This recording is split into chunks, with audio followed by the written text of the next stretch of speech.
Hello, and welcome to Wyverns and Weirdos, The Journey Home. I'm your Dungeon Master, Darby, and joining me as always are Zoe, playing Sevia, Emily, playing Beatrice, Laura, playing Conrad, and Johanna, playing Fall.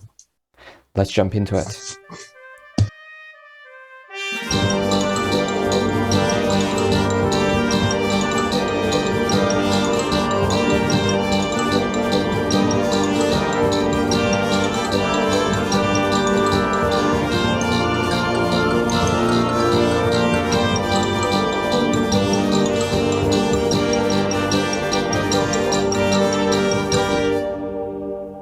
Where we last left off, the party descended into the Death God's nursery and faced off, or began to face off against the Atropol, almost losing Fall to the lava beneath in the process. However, Artis, pulling the most heroic move he's ever done, leapt onto one of the tentacles of the Monger at the center to grab Fall as the tentacle bucked wildly. The two were thrown to the opposite end of the room, and he dimension doored over back to the other side of the room by Sevia so that Fall could get healed. So everyone is conscious currently. Conrad and Dragonbait are attacking the Soulmonger in melee. Beatrice is at a range.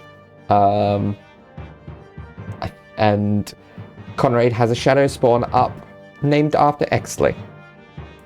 So without further ado, we are back at the top of initiative. Conrad! Oh boy. Okay. Fair assessment. So yeah, Conrad. So Conrad saw all of that stuff with Fall happen. He was like very tense for a couple of seconds as he was frantically trying to calculate how to get down there. But then Artis has rescued Fall, so that's fine. And Conrad looks now very 19 and very gangly on a very precarious point.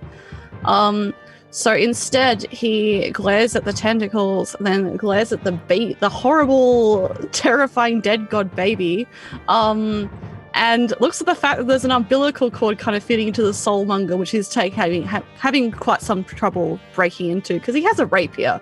Not really great for breaking glass. So instead, he looks at the umbilical cord and then just decisively is going to stab or try to.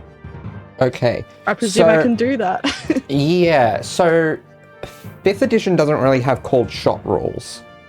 However, a standard cold shot house rule that people tend to use is disadvantage for a specific target on the body.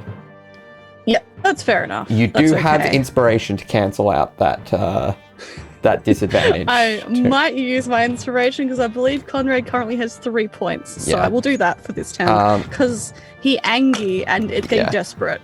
He's also quite hurt as well. Yes. And something else of note is that what was it? That you don't have any allies within 5 feet of the Atropol. Okay, so I'm going to really quickly double check. Okay, so what I'm going to do is, as a bonus action, I'm going to use steady aim, which is you give yourself advantage on your next attack roll on the current turn. Yes. And you can use this bonus action only if you haven't moved during this turn, and after you use this bonus action, your speed is 0 until the end of the current turn. So I can't move, I'm going to attack. I think technically that shouldn't work because it's like stacking advantage and disadvantage, but it's so cool I'm going to allow it. Please? Thank you, Darby. I'll probably roll and miss being that one. All right, let's try. Here we go. Okay, that is it's a plus 12. So a 16 to hit. 16. That would hit. I didn't roll very well, so that's good. It's cool. a giant baby. It doesn't have a very high AC. umbilical cord is just kind of there, so that's fair. Yeah. All right, so that's the D8. So 4 and then plus 8, so 12 points of damage. All right. And then I do get sneak attack because I've got advantage. Yes. Cool. So a 3, a 4, and I only have 2 dice. A 5. Okay, awesome. So another 12. Number 12, Yeah. And then I have a second attack. So Yes, you I'll do. try and hit again. Is this again at the umbilical cord? Yeah. So you it's hard with a rapier, but you are like you attack at it, you lunge at it, and it's starting to sever. But it's not quite separated yet. Hell yeah. And then so the next attack would be it's a rapier, so again it's a finesse weapon, but he's just trying to jab into that point that he's been attacking again. More hard and fast. And so that is a dirty 20 to hit. Yep, that certainly hits. Cool. And a D8. It's a 3, so plus 8, so an 11. An 11. Yes. Okay. 11 points of damage. So That's all he can do. And I will mention for the listeners as well, since it's been a week, he's still got the Form of Dread up. So he's kind of got those amber eyes, the same as the Amber Temple. And he's got like the raised sorts of veins, and he's just a lot more pallid than he already is. And he's already very white, so he just looks pretty gross right now. So for that, and that's his turn. Yeah, for that much damage, because that was around about 30 damage or so. Heck yeah. Yeah, you are able to finish the job of severing this cord between the baby and the Atropol and the Monger. Hell yeah, that's excellent. Which removes its ability to do the negative energy aura. Oh, thank goodness. Which removes its negative because it still had its negative energy aura up at the start of its turn. I'm sorry, you will need to roll me you just take 3d6 of necrotic damage. Okay. But that's the last time you have to deal with that. Thank goodness. So that is 6 and 3. So 15 points. Oh boy. That's went all right. out with a vengeance. At least I had Form of Dread. Yeah. So that is. So he attacks, but this energy just kind of like courses up through through the blade into his arms. So that takes out your temporary hit points, and it's an additional 7 points of damage to your. Yeah, it does. So he still has Form of Dread up, but he already looks quite sick because that's what it looks like because he's an undying warlock. But yeah, there we go. That's Conrad's turn. All right. Now the Shadow Spirit's turn. Is it gonna... Oh yeah, that's right. So Conrad will call out and be like, Exley, go attack the baby, the giant baby, go kill it. No more defense, go kill. And so it will try. If it can't get to the baby, it's going to move towards it anyway. Yeah. I can't, because I think the baby's floating, so it's just going to kind of move as close as it can, because it can't. Yeah. Doesn't have a ranged attack. It doesn't. It does have. It has a dreadful scream, but that targets everyone within 30 feet. Yeah, so I mean, I don't know if it can get to it. Awesome. If not, without targeting everyone else, awesome. But otherwise, it'll just be waiting there because it was instructed to kill. Would have to get around Dragonbait again. Yeah. Dragonbait, get off the pillar. Yeah, let's see. Well, luckily the shadow spawns on your side. There's only one way there, yeah. All right. So the spirit is essentially holding its action to attack. Yeah, if it can get closer. Yeah. All right. Dragonbait's go. Dragonbait is going to attack the Soulmonger.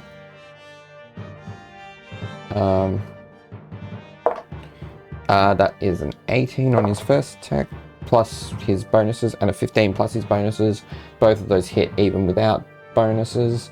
And that is...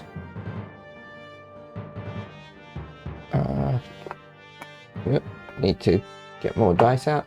So 1d8, because he's one-handed, because he's got the shield. I just need the 1 dice. So that is 9 and 9. So 18 points of damage all up to the Soulmonger. And the cracks at this point are really starting to show in the Soulmonger, as it is what we would consider shaky. Excellent news. If it were a creature, it would be considered shaky. However, a couple of tentacles are going to try to hit Dragonbait now. That one hits.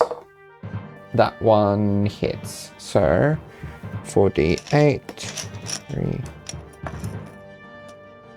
4.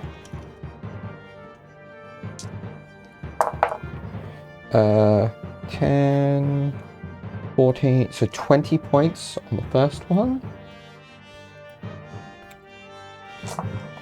And 10, 20, 22 points on the second. So Dragonbait's incredibly shaky right now. But he's still up. He's still going. Alright. Beatrice, it's your go.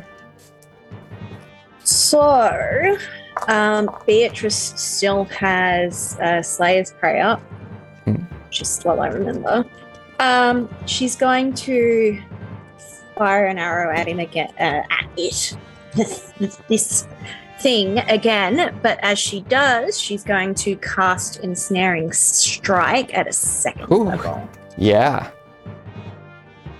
Alright, roll to hit. There's no save involved in Ensnaring Strike, is there? It's just if it... No, there is. It's a strength save. Yeah, okay. And it's that's a strength save if the attack hits, which it probably will unless you roll an at one.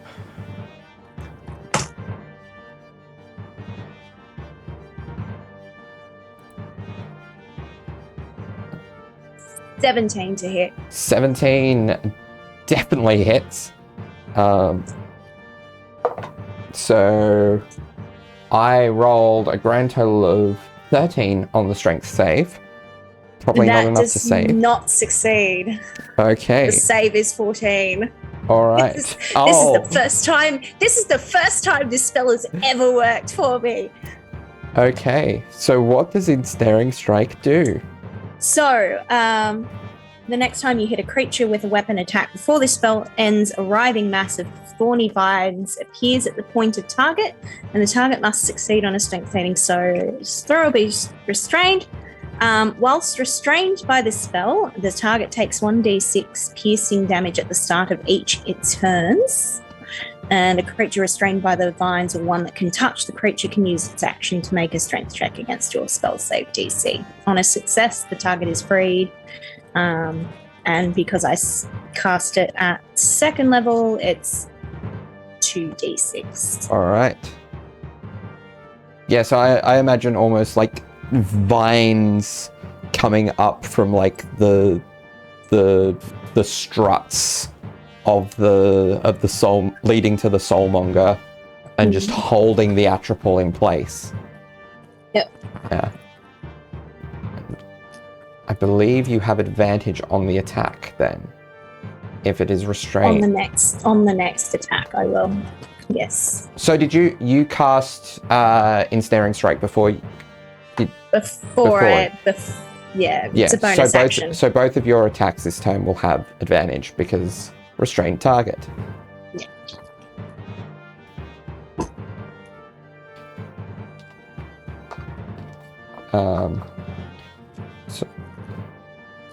So what's the damage on the... Yeah. See? How much, sorry? I accidentally swiped out of that. But... Sorry.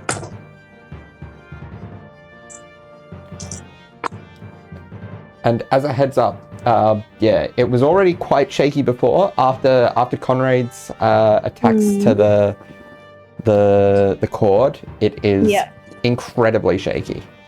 All right, so I'll add an extra That's what? So 17 points of damage for the first strike. 17. So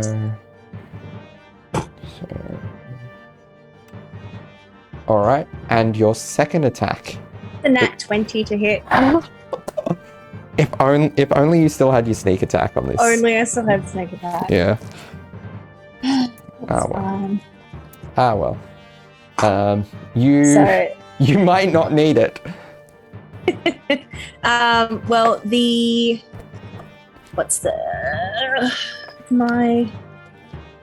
so max damage is 14. Okay. And that's so it's a total of 21 points of damage. So an additional 7 on top of So that. additional 7 on top of that. That is exactly its max hit points. How do you take this giant baby down? Oh my god. So after Beatrice has cast a spell and the vines all come up, she fires off 2 arrows in quick succession, aiming at... it has eyes, doesn't it? Yeah. She aims for both of the eyes and takes each of the eyes out. And her the final arrow just goes straight through and out the back of its head. Splatter. Wonderful. Okay, so that's the end of your turn. Yes. So,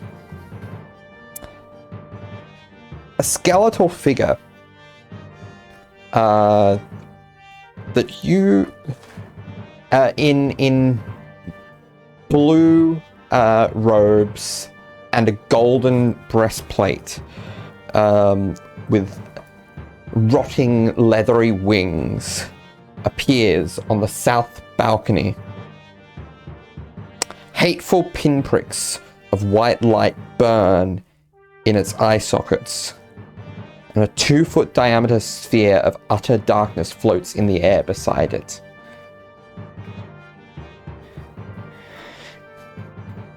You all hear from within your heads the spirits say, in one form or another, that is her. That is 𝗖𝗦𝗧. And you all feel this feeling of boosted energy as you each gain 50 temporary... Well, at the start of each of your turns, you will gain 50 temporary hit points. Pardon? It's right here in the module, Wrath of the Trickster Gods. The character gains 50 temporary hit points at the start of each of his or her turns. Hello? Is this our spirits giving it to us? Or are we Yes. just like, cool person? Badass looking person? No, this I is- feel invigorated. This is the spirits wanting vengeance. Legends. Excellent. All right, let's get Lady 𝗖𝗦𝗧 onto the board, shall we? And oh, what perfect placement. So,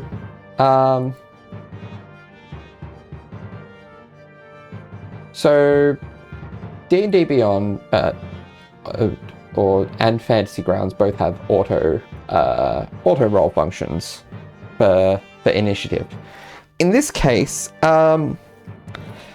Lady 𝗖𝗦𝗧's initiative was automatically rolled for right next in the initiative order. So, for those keeping track at home, I'm kind of going with a hybrid stat block for Lady 𝗖𝗦𝗧 of between her Eberron appearance and the Artis Simba. Oh, not Artis Simba, the Asarak I don't know why I had that open to Artist Simba's page when I've got it up here. But the Acererak stat block as well. So... This is going to be fun. Oh, more than you know. Only easy combats give you 50 temp HP at every turn you take. Alright. So, okay. Lady Ilmaro. Who, actually, I should share what she looks like. Beyond a description. This is... her. She is evil and she is badass. And a 10 out of 10. Alright. So. Yeah, so it is her turn. And she is going to start with a...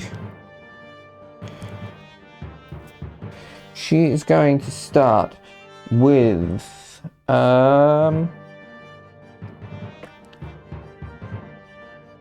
yeah, let's start by flying over the top of the Soulmonger. So she is flying on top of like hovering above the Soulmonger. And she is going to use her poison breath on everyone is going to be within that cone except for Conrad. So can I get everyone to roll me a Constitution saving throw? Except for Conrad.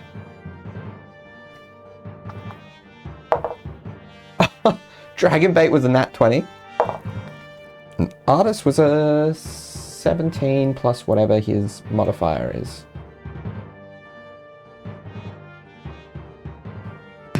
That's 17 for Sevia. Okay. Beatrice? That is 20, dirty 20 for Beatrice. And Fall? That's 18. Okay.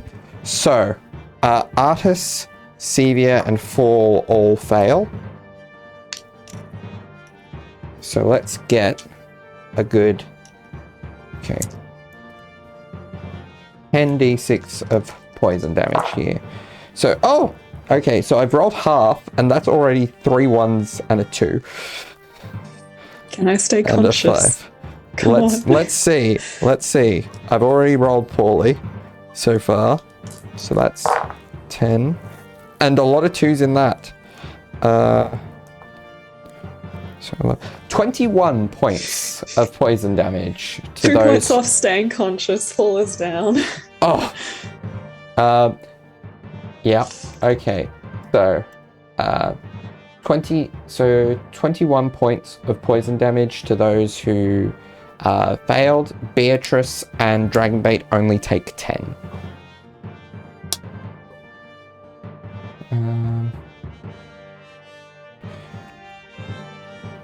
Sevia, I believe that's the first damage you've actually taken this combat. Yeah. And the same, The I believe, first Beatrice applies as well. to Beatrice. Oh, Dragonbait's out. Exactly. Is he falling into the lava? Is Artis gonna have to get on another tentacle? I am gonna roll. Or is he gonna fall onto the Yeah, I'm gonna. beam? Cool. It's gonna be. I'm just gonna roll highs or lows because of the directionality of the breath. If it's highs, he stays on. If it's lows, he falls into the lava. It's highs. I rolled a 16. So he is unconscious, but on the strut. All right. That is Ilmaro's go. Ball, roll me a death saving throw, please. Okay. Also of note, those that fail, well, it doesn't really matter for, well, it might once you get up. So creatures who failed the con save before are poisoned for 1 minute. I rolled a 4, but would my temporary HP come in now and It would. waken me? Or I think so. I think so. However,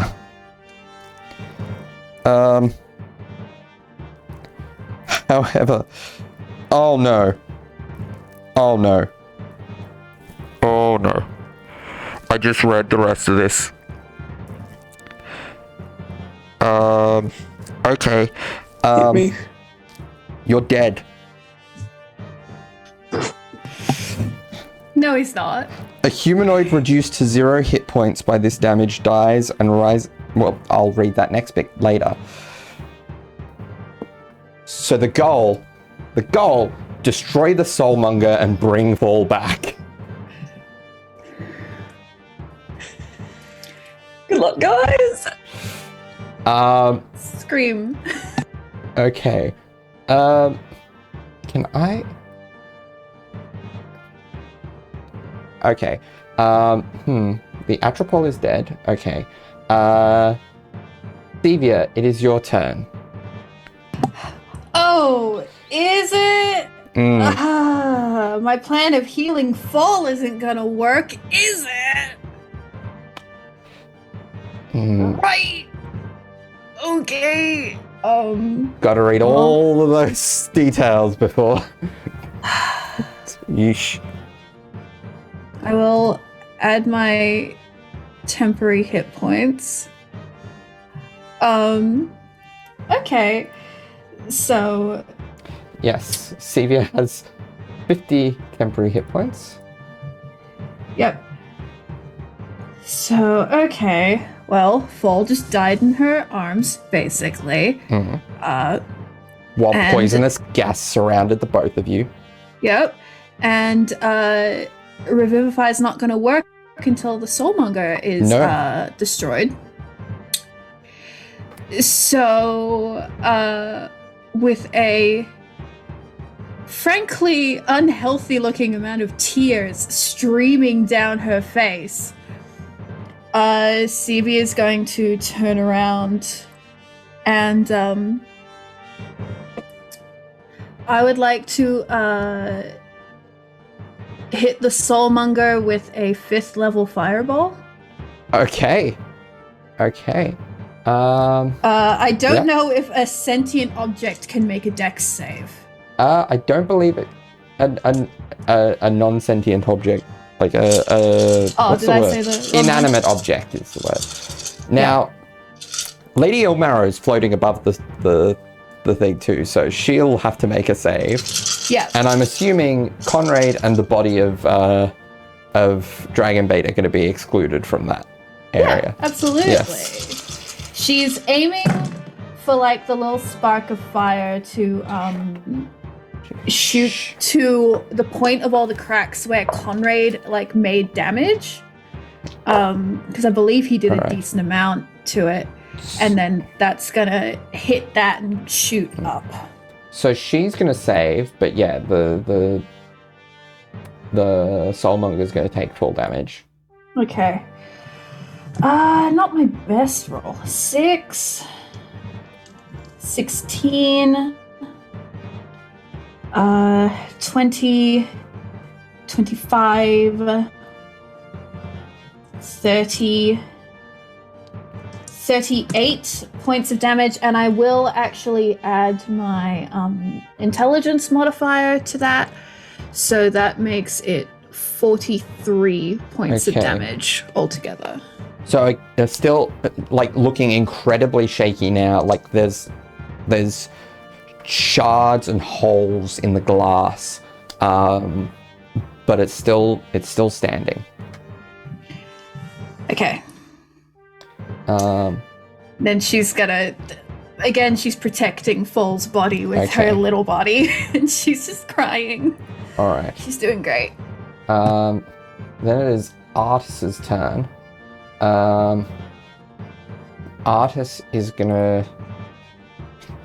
He's gonna put his.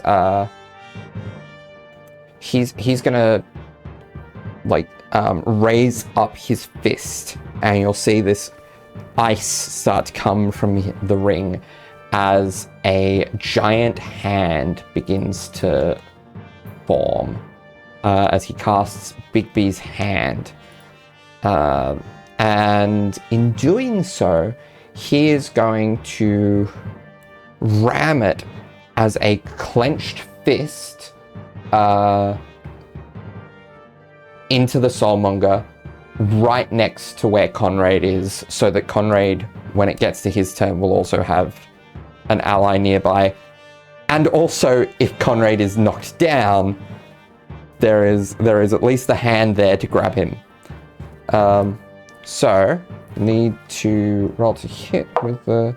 That's a natural 20 on Bigby's hand. So, 4d8 plus the maximum. So, 4d8, so 16, 32. It could have been better. 32, 42... 45. 45. So yeah, there's a lot of cracks. You can see like the Soulmonger is like barely holding together at this point. And that is Artis's turn. And Conrad, it is your turn.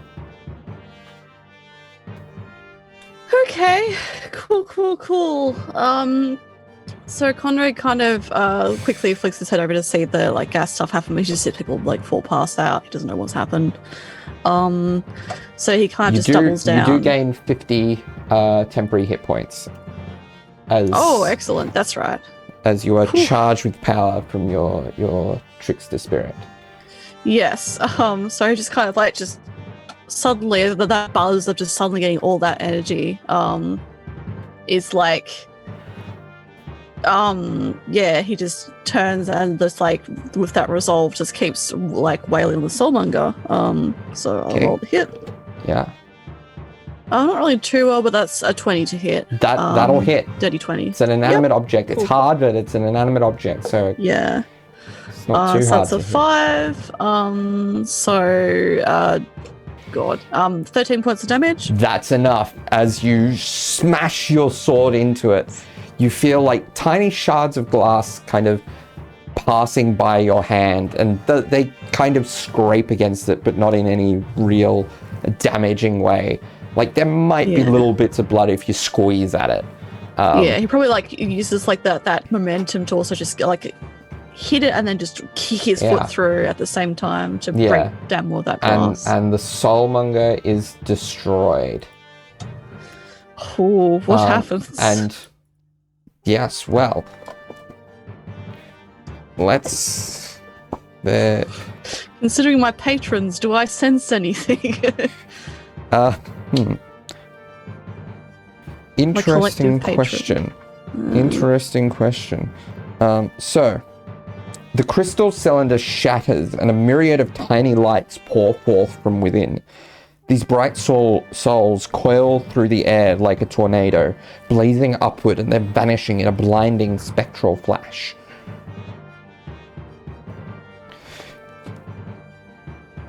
Alright, Conrad, you do technically have a second attack. You're not within melee reach of Lady Ilmarrow, but you could take out a dagger. Yes, I will do that. I will throw a dagger out. Alright, roll to hit. It's just a dagger, but there we go. It's a +1 dagger. So, yeah. Oh, okay. That's only an 11 to hit, unfortunately. Yeah, that'll miss. It goes flying past her. As it's a bit hard to see with like the blinding lights of all these spirits escaping the Soulmonger. Yeah. Excellent. All right. The shadow spirit. It probably can't do much at this stage. Just holding to attack again. Yeah. Exit stand guard. Attack if you can get to her. Actually, can you quickly roll a Constitution save for it? Yeah, you're right. Yes, absolutely. For it is... Sorry, just one moment. Won't kill it, but it'll That's yeah. do some damage to it. Yeah, so it's just its con score, is it? So +2. Yeah. So that's a 14, so it doesn't make it. Okay, so it's looking shaky. Yeah, because it's 35 hit points Yeah. normally. All right. Dragonbait is dead. Beatrice, it is your go. You feel this surge of energy from the trickster spirit within you.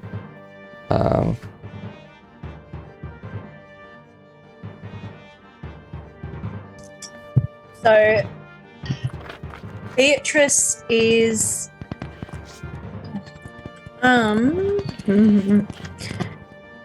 Beatrice is going to cast Ensnaring Strike once again as a bonus action. All right. Once again, that's a strength save from Lady Ilmarrow. Lich Friend. Yep. It is a spell effect, which she has advantage on. That's going to be. It was a 19 plus whatever. +3, so 22. That's fine.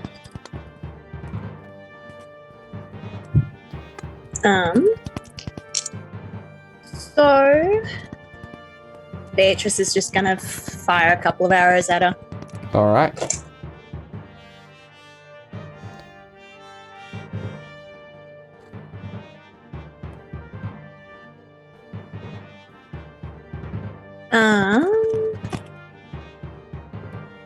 That's 22 to hit. 22 hits.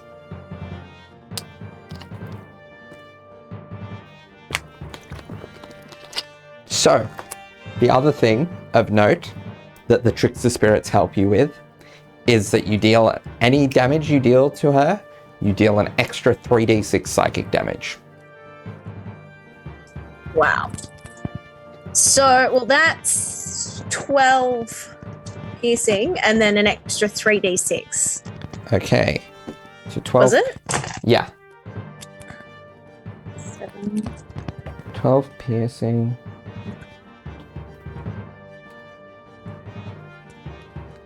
So that's another 12 psychic. All right. Okay. All right. So, it is her turn. Do I get back the breath weapon? I do not. She is going to cast. She's going to cast a spell, I believe, but I won't say what it is. Who is going to be the target? Let's see. Beatrice, can you roll me a charisma saving throw? Sure thing.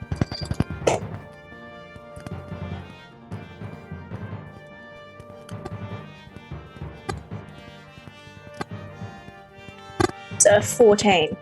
Okay, so you all see as Beatrice disappears.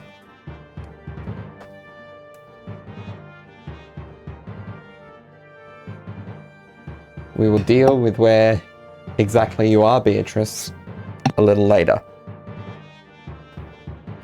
Paul, you're still currently deceased. However, your soul, in the past 6 seconds, you found your spirit, like, you're ethereally floating above the battle. You were being sucked towards the Soulmonger, but you saw Conrad destroy the glass, and you found yourself free, at least for now, before you have to ascend to the afterlife. But for now, you have a bit of freedom to kind of float around the space. Excellent. I imagine Full is in a very, dazed state and doesn't entirely understand what's going on. Just kind of, not doing much. Kind of slowly returning to their body, but just kind of dazed. All right. Next is Sevia. Okay.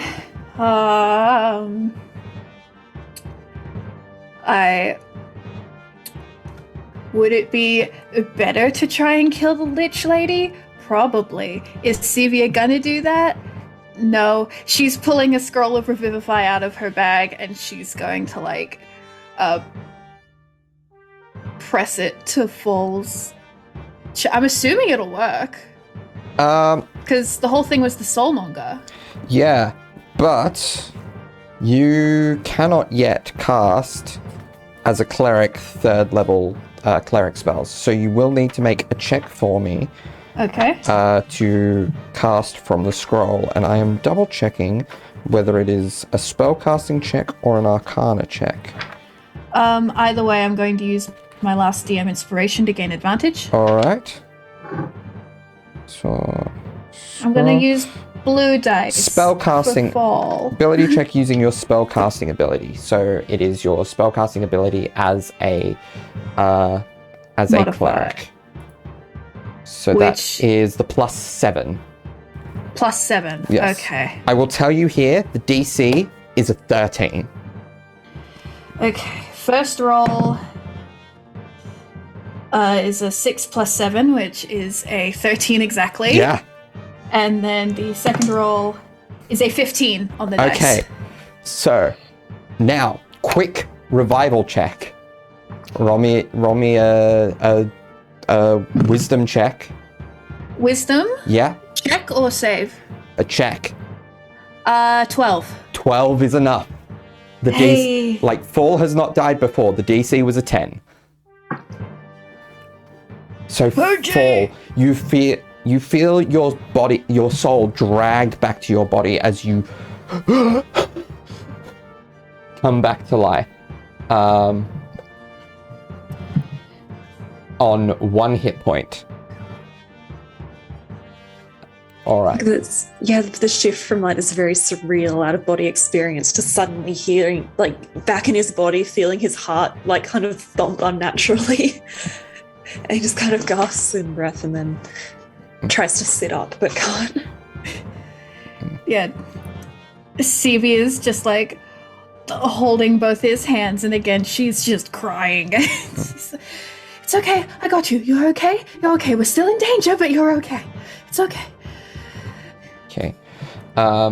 Artis is going to let me double check Bigby's hand. Is Bigby's hand attacking going to be an additional bonus action? You cast a spell and there's a bonus action. So he's going to do 3 arrows at Lady 𝗖𝗦. One of those is a natural 20. Does she have resistance to... None of them do any damage to her, other than the psychic damage. The psychic damage does get through. So that's 9 from the first, 13, so that's 22, and one of them was a crit, so 22 plus 18, so that's 40 plus 8, so 48 points of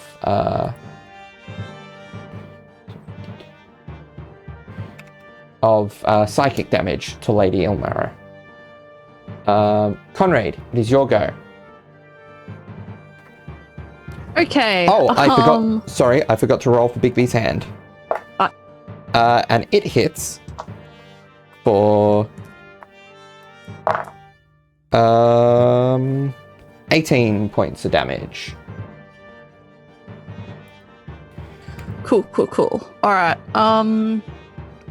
So, Conrad is going to, can I climb up the Soulmonger? It's like broken.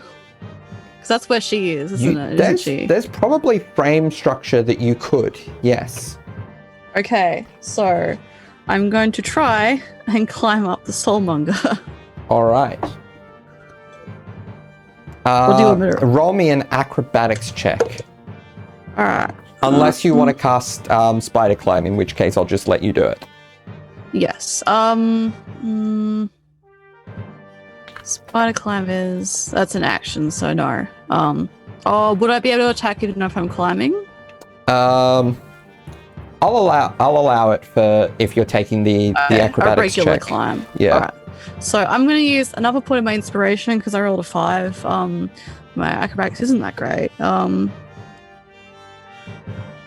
Okay, that's a little bit better. So it's a 19. All right, 19 is her AC exactly.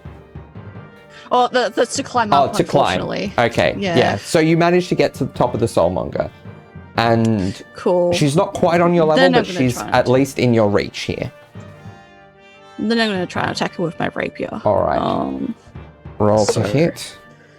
That's much better. So yeah, I rolled a natural 17, so that's a 29 to hit. All right, that will certainly hit. That's cool. I unfortunately don't get sneak attack, but I'll get to do something, so that's fine. I rolled an 8 on my d8, so that's 16 points of... Oh, it's piercing damage. But it's magical. It's the gambler's rapier, so yeah, that's fine. So 16 points. So that's cool. Okay. Piercing damage, and then I'm going to second attack.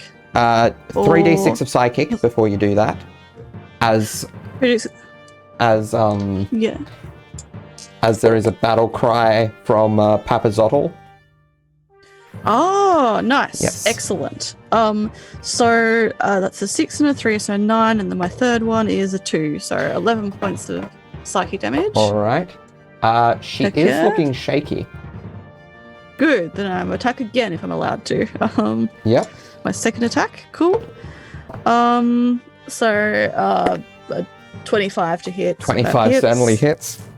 Yep, and a d8 again. 5. I keep rolling 5s on my d8.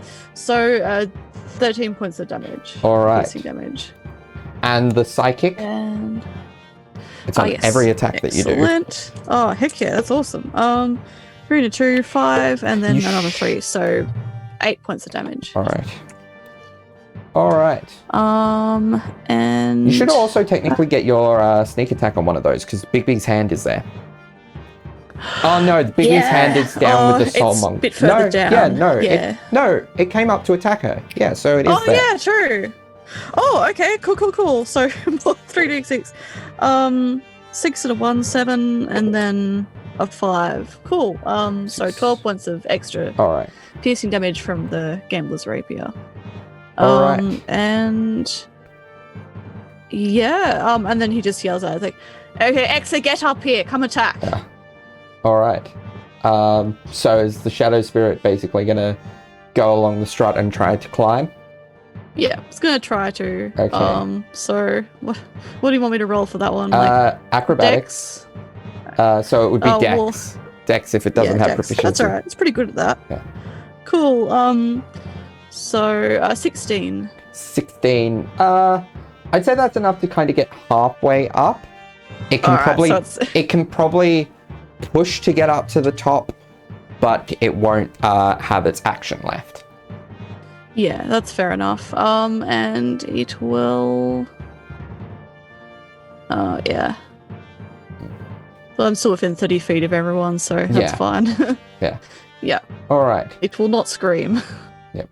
Dragonbait is dead. Beatrice. I have some text to read you. A hot, stinging air assaults your senses. The city street in which you now stand is lined with buildings that are crumbling, if not already collapsed. The ground shudders beneath your feet. In the red, smoky sky, a 400-foot diameter sphere of darkness discharges strokes of bluish-white lightning that strike the city at irregular intervals. Perched atop a distant bluff overlooking the rest of the city is a crumbled fortress. A creature gazes up at the black orb nervously, utters a few arcane syllables, and disappears in the blink of an eye. What would you like to do?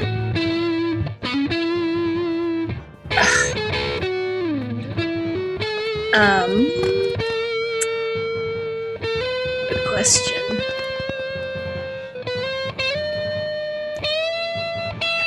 roll me a history check.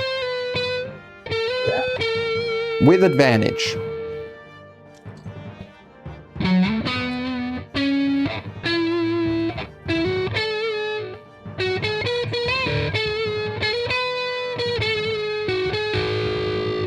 $18.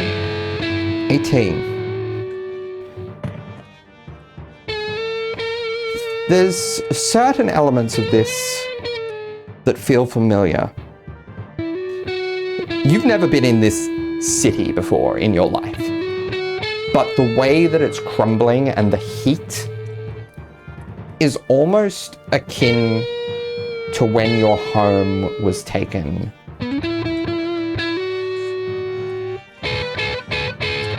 By the Celestials.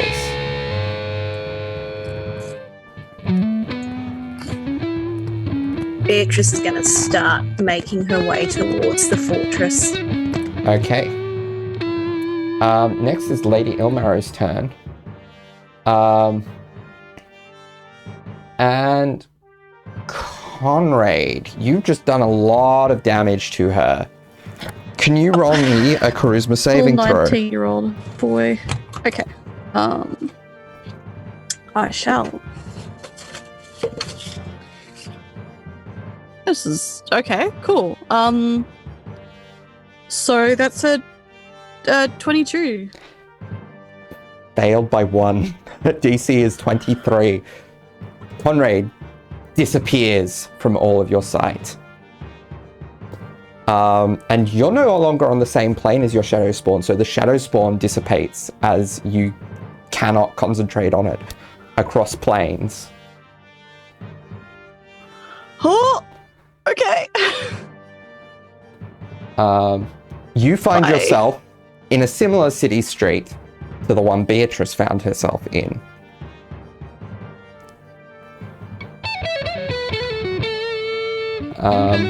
But we'll deal with what you want to do with that information once we get around back to your turn. Ball, you get 50 temporary hit points, and it is your turn. Beatrice, I think, was gone before you woke up. And Conrad and his shadow spawn just disappeared in front of your eyes.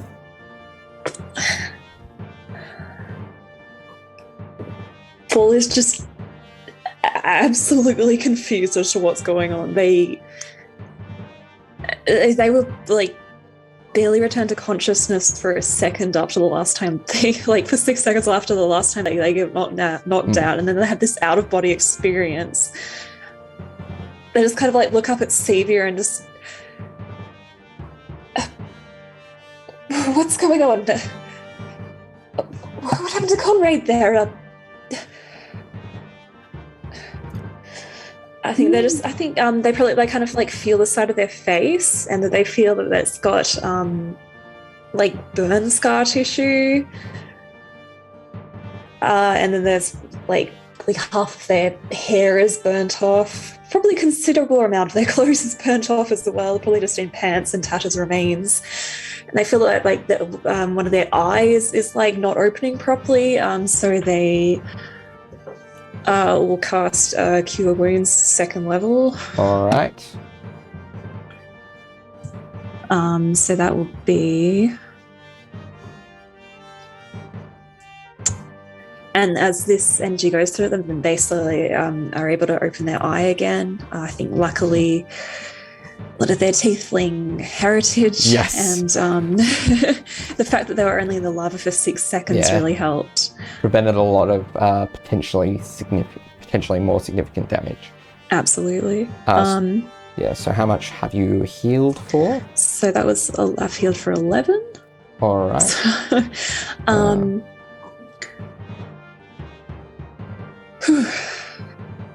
okay. And I guess... Yeah, unless you've got bonus action or movement. If you want to get up for half your movement. He won't get up, but he's just going to say... to Xavier,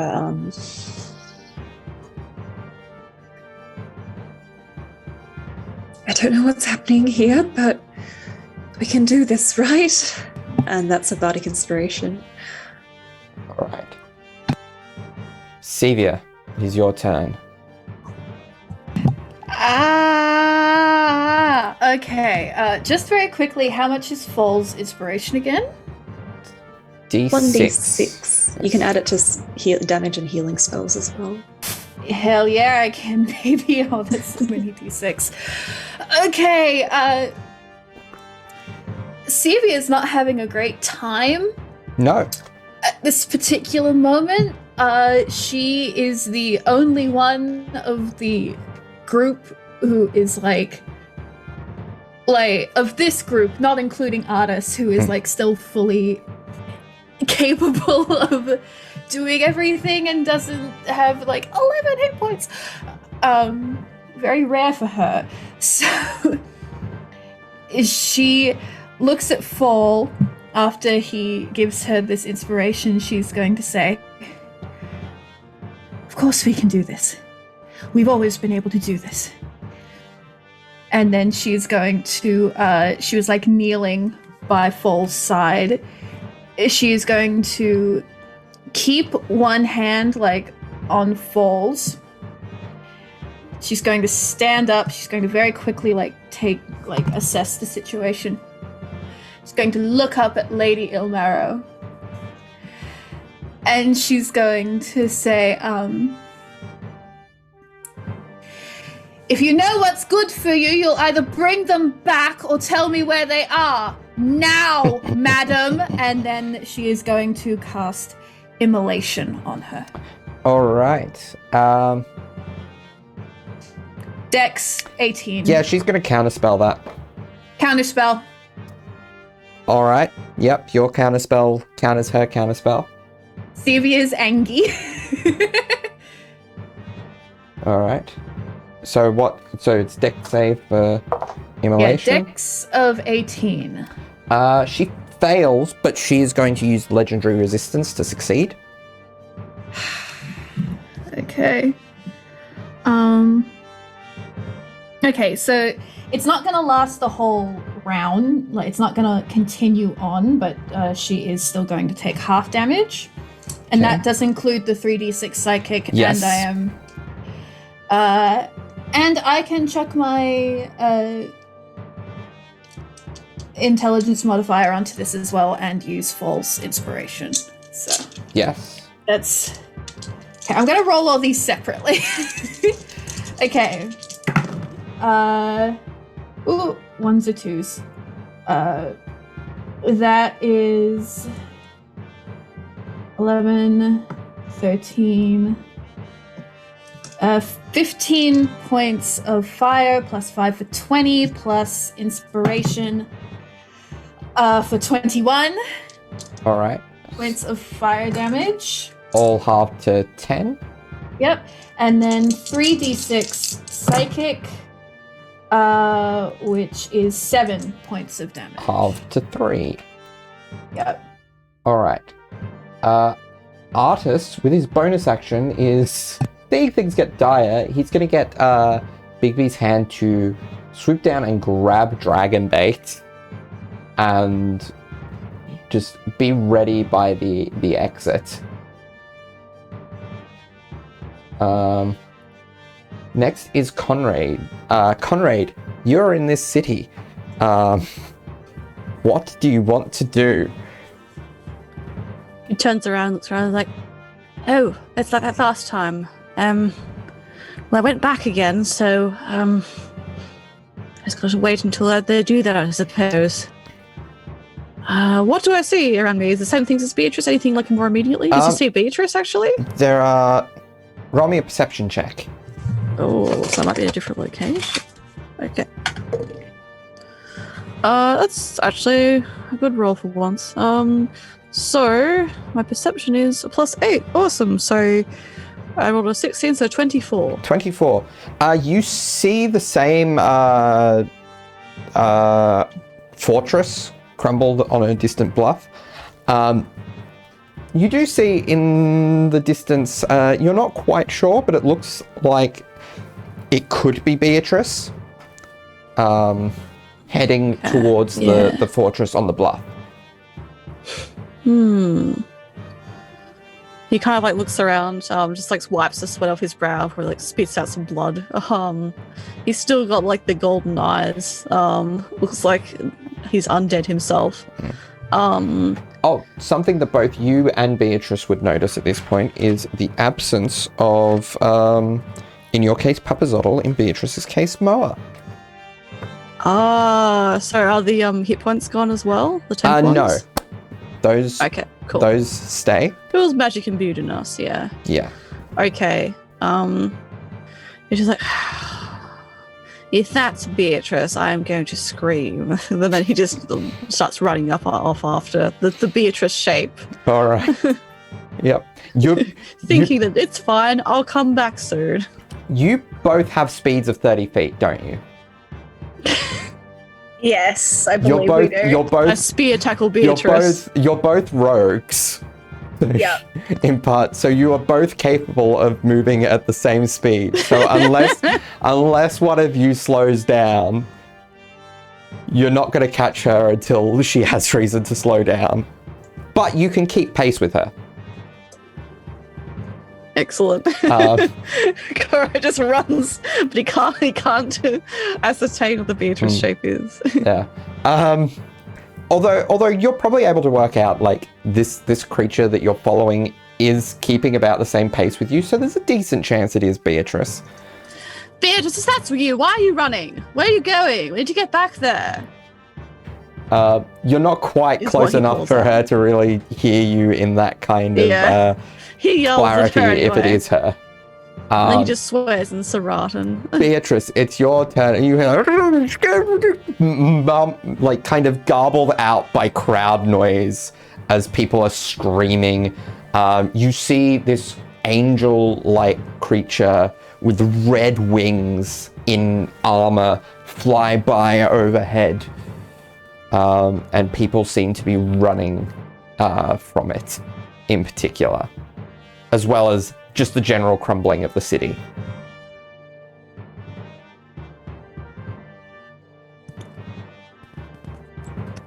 Beatrice stops. She doesn't really pay any attention to the noise behind her. But she's going to yell up at the winged figure in Celestial. What do you think you are doing? Okay. It looks at you. Roll me an insight check. That's a nat 20. Okay. There is a look in its eyes that suggests that it does not understand what you said.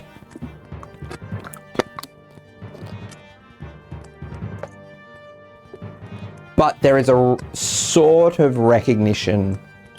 For the nat 20, there is a recognition that it recognizes maybe the language that you spoke, but it does not understand what you said.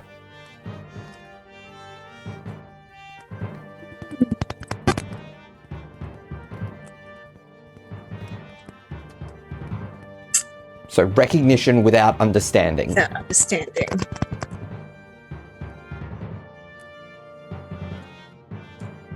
She's going to...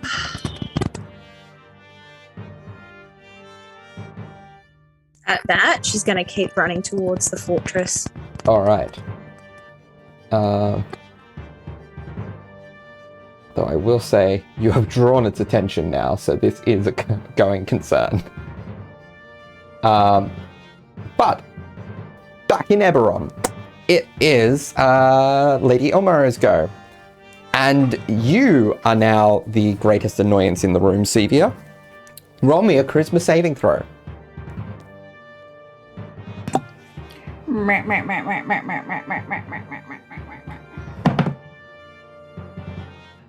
Uh-oh.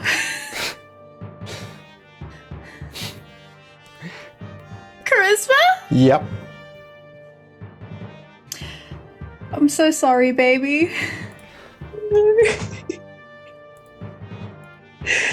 7. We're not going to fulfill this mission. We won't. Oh, shit. All right. So, My apologies to the Undying and to Exley. Paul, because you and Sevia are holding onto each other tight, I will allow you a charisma check. Okay. Oh god. To try to hold onto her as tightly as you can. Okay. So that's 19. 19. That's not enough to hold her to this plane, but it is high enough that the two of you find yourself in the crumbling city streets together. Oh no! It's just Artis and Dragon. And Dragonbane's dead. Oh no!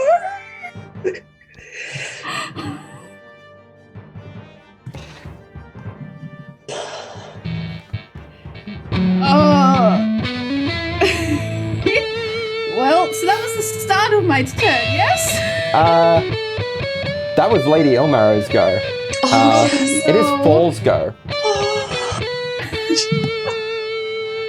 Well, okay. So what are... Well, at the top of your turn, you notice this angel-like figure with red wings and very heavy armor stop in its tracks, probably about 100 feet in front of you, and turn on a dime and looks as if it's starting to go chasing after something.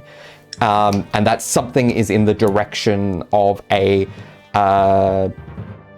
very obvious fortress atop a bluff. Oh, and I guess I would notice that 𝗖𝗔𝗦𝗧 is no longer with me as well. So, here's something interesting. You died with the boon of 𝗖𝗔𝗦𝗧, and then were brought back almost immediately. 𝗖𝗔𝗦𝗧 is not with you, but much of the strength he imbued you with is. You do not have quite the strength score that you had with 𝗖𝗔𝗦𝗧, but your strength score is a 20. Oh my goodness. Oh, that's very cool. Excellent. Nice. Well, I guess... Sevia, unfortunately, you are unattuned from all of your items. All? That is part of Obalaka's charm. When you become disconnected from them, you are unattuned from all of your items, as well as losing her benefit. Their benefit. Well, I guess samesies because I died, so No, we can that is together. specific. Oh, yes, Yeah. because you died. Goodness. Well, I guess considering that Full no longer has this inability to feel fear, I think initially his reaction is going to be panic. And that would kind of just all hit him at once. And he'd be like, oh my goodness, okay, where are we? Am I dead again? What even happened then? Where is this? Sevia, are you okay? I'm incredibly overwhelmed at this particular moment. Physically, I'm fine, though. I think everyone would be.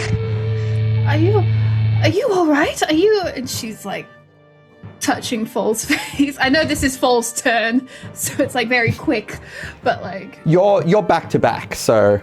oh, okay, cool. Well, I guess kind of as a where are the others? Is this where they got sent? Where are they? I hope so. I guess there's a fort over there. Maybe they would have headed. It looks like the only civilization. Oh gosh, I do hope that they're here as well. Do we run in that direction? Sure. Okay. I will very quickly. Can I also do some kind of perception check to see if I see, like... Actually, can I also do some kind of check to see if I know what actually happened to us? Yeah, you can roll me an Arcana check.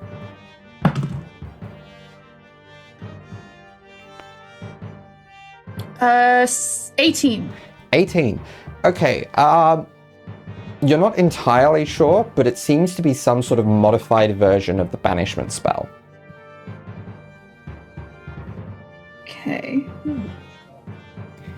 Because this does not seem to match Eberron, at least from what you've seen of Eberron. I think in some strange way we've been banished, but banishment normally it sends you back to your native plane. This is not our native plane. Oh. So. No, definitely. Okay. Okay, well maybe if we find the others, we can do something and get back and finish the job. Yes. Yes, true. Yes. Okay. Finding the others. Okay, I'll head in that direction. Yes. Hope that great thing up there is hostile. But first, how much of your face hurts? Part of the right side. It's fine though. It's nothing too major anymore, I think. Okay. Got a little burnt by the look of it, by the feel of it. Yes, it was terrifying. And then she kisses him. And then goes, let's go, and starts trying to see if she can find Conrad and Beatrice. Is like running through this screaming crowd with Foal, just being like, Beatrice, Conrad, where are you? All right. Everyone? Yeah, as you two collectively have your turns, it is then the angel creature's turn. As it is going to unleash a multi-attack of 3 longbow attacks on Beatrice.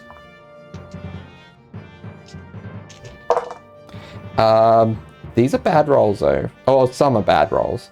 Let's see. It's a +7, so a 14, a 17, and a 21. So I believe 14 doesn't hit, but the other 2 do. Okay, so you take so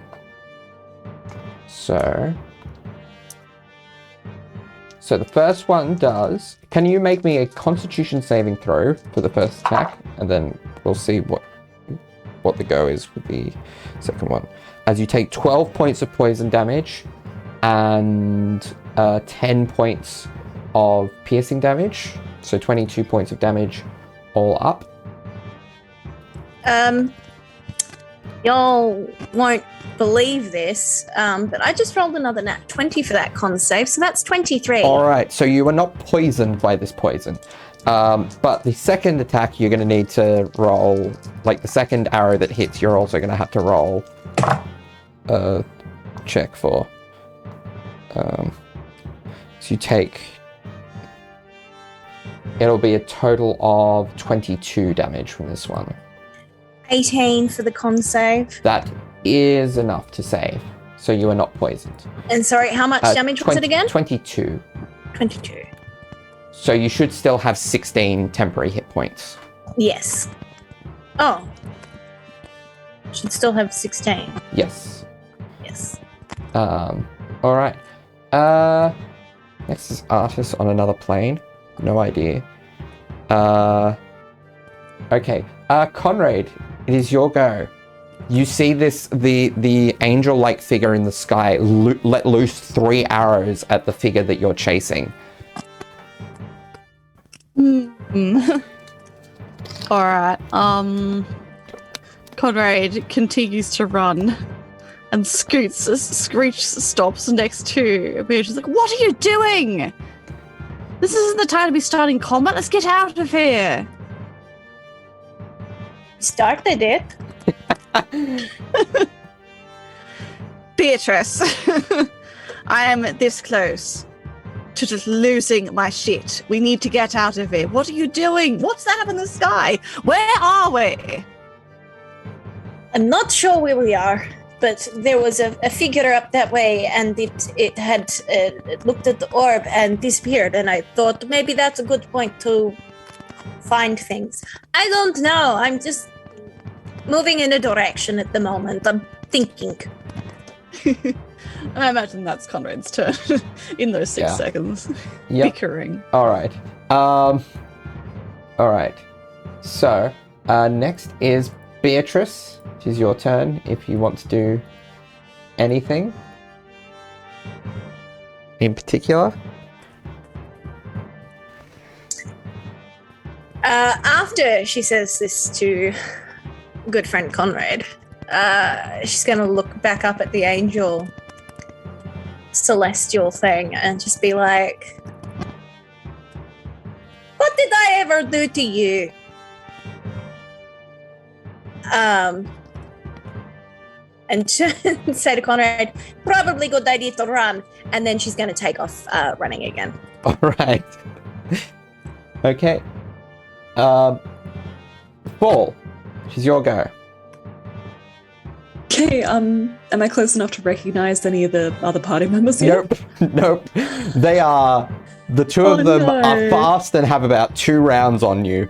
Like, you're fast as well as a monk. But, they have, 2 rounds on you. Oh, can I notice the figures? Oh, sorry. I was going to say, pick Severe up and dash, baby. Yeah. Roll me a perception check. Okay. Ooh, that's good. So that's a 17 plus 7. Okay. So that is 24. a 24. That's not enough to see them. However, it is enough to make out a familiar figure in the crowd. Oh, yeah. You recognize a bald, bearded human figure who steps out with staff in hand and says to you, "You really chose the right time to show up, didn't you? Come, this way!" As Mordenkainen steps out into this mess. And that's where we're going to leave it for this week. Mordenkainen. What? Oh my the hell? Literally. Yep. Yeah, yup. That was Welcome to incredible. hell. So that didn't go according to plan. No. Not in the slightest. It went according to my plan. Yeah. Except the fall dying thing. That was unexpected. I'm glad to hear. Right now. All dead. Yep. I guess everyone's just fucked. Yeah, Well, Well, no, We because stopped the death curse technically. you destroyed the Soulmonger that's true. and the Atropol. We just Okay. didn't get any reward for it. yeah. True. That's True. fine. Okay, See you cool. next So week, everyone. Yeah. See everyone. We See you. didn't fail. Sorry for listening. Yeah. See you next time. Sorry for listening. Technical success.